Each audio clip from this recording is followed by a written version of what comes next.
Welcome back. Well, we've got Mr. Jiti, who is a legal practitioner, to shed some light on some of the legal angles to this. Thank you for coming on this morning. Yes, my pleasure. You know, they've been arguing, it's been going back and forth, the legality and laws, particularly of this one. Now, Section 39, they say, look, this is going to go against Section 39 if it's allowed to stand. But we've also heard the senator argue that, look, well, Section 45 is a counter to what they argue as to Section 39. So, does this really impede on Section 39? It does. It does. And for me, it is strange that almost 20 years after the return to civil rule, you could still see democratic actors justifying the vestiges and relics of military authoritarianism in the past.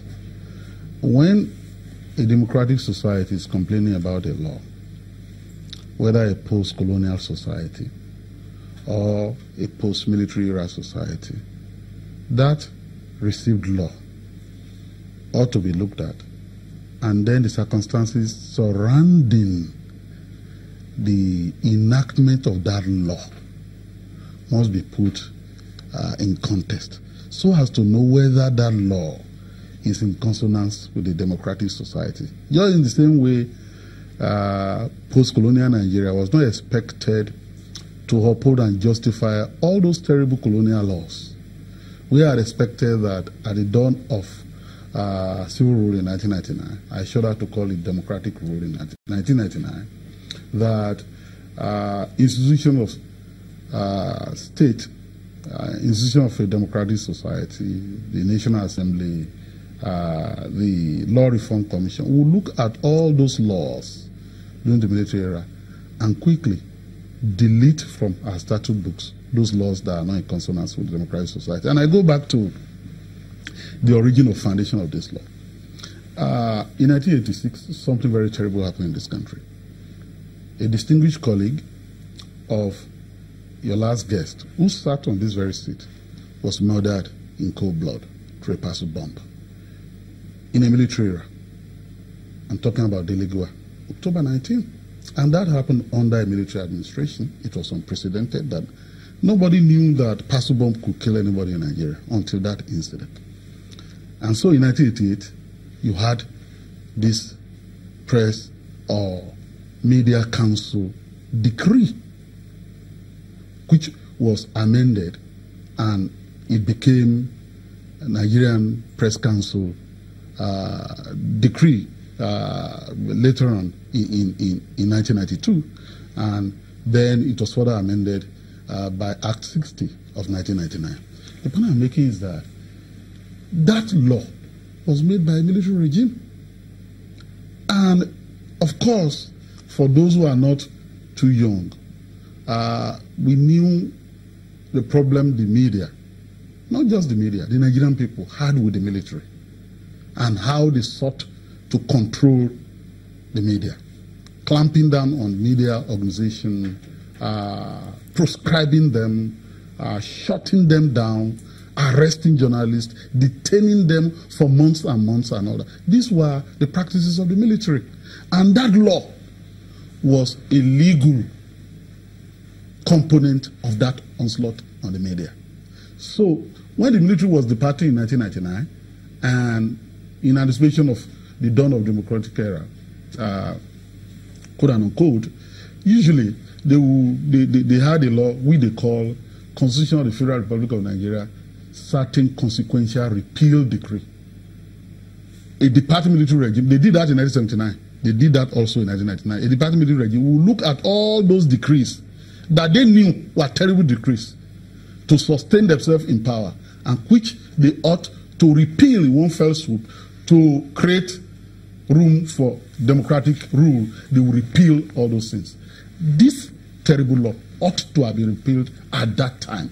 And once it was not done by the departing Abdulsalami regime, the National Assembly, at the earliest opportunity, ought to have repealed that law, whether the Nigerian Law Reform Commission suggested that or not, even without a whimper from the holders and the Nigerian citizens. And we can discuss all the deleterious provisions in the law, including creating offenses to sanction journalists, setting guidelines for how an editor will be appointed, creating a register, allowing a journalist to be the register, creating the guidelines for allowing the council to do we'll look at some of those provisions. But let me ask you, when the senator says, well, look, the matter might be in court, but they don't think that they are violating any law by going ahead with this, because no court has said we should not legislate or make laws about media.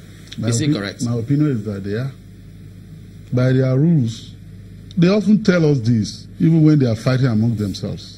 When a mail is disappearing and reappearing, that once you are in court, that matter is sub judice, right?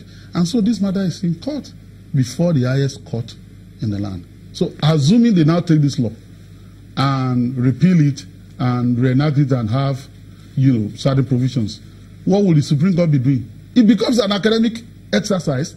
That means the Supreme Court is going to work in vain. That cannot be right. So they ought not to even dabble into this matter at all, because they are before the court, including the National Assembly. They are before the court. So leave it there and let the court decide. If the court decides to save the law, you can now come back and say that, okay, we want to, and at that time, the argument will have been defeated that this law is untenable in a democracy. And then when you have to look at some of the provisions, especially this one to do with financing, it says that the council shall maintain a fund which shall consist of A, such monies as may from time to time be provided by the federal government by a way of a grant. Does that in any way mean that the government's hand is totally inside of this? Because he who provides the money basically controls the game. He will provide the purse, control decisions. He will place the piper, dictates. The tune is a government agency. All the lie that because membership of the council could be drawn from the stakeholder, the Guild of Editors, Nigerian Union of Journalists, won't change the character of that council.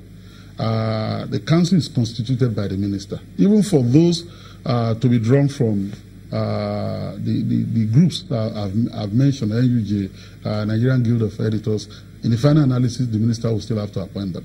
And the minister appoints the chairman of the council and the executive secretary, who is the one that heads the secretariat of the council and to whom a complaint is reported in the first instance before the council conducts a hearing. Many things are wrong with this law, including the usurpation of the power of the judiciary. That council will have the power to sanction, conduct an hearing, issue summons, take evidence. Suspend for 6 months. Suspend for 6 months. Impose penalties.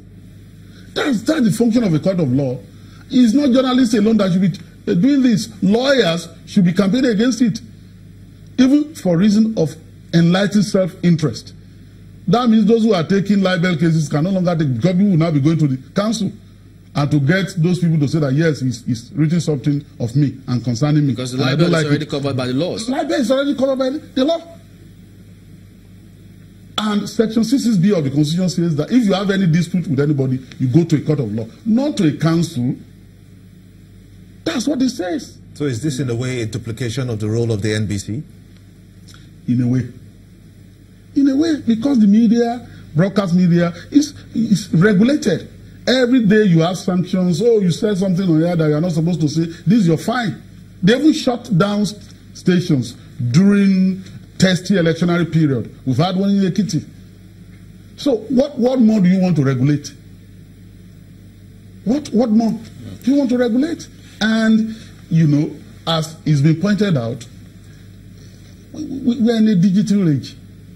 And instead of embracing the present and the opportunities it holds and try to shape the future to ensure that we have a more open society, we are still insisting that we have to be stuck to the past.